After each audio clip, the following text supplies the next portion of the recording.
So we've demonstrated that we've got a great value proposition. We're fully permitted.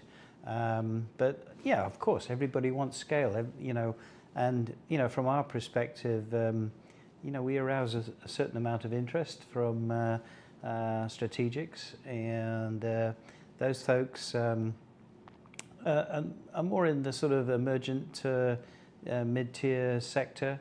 We're not quite big enough to move the dial on for the big companies, but obviously with gold and copper going where it's at, the thing that I find strange is that now all of a sudden we want to turn on the spigot for production, but there's been a dearth of interest from the investment community, and as a consequence, everybody's excited now.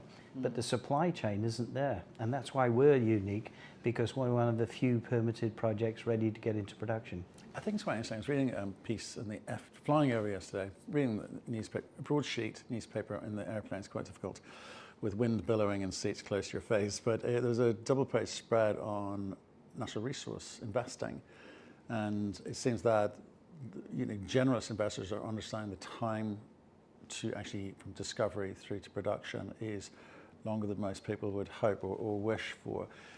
So clearly,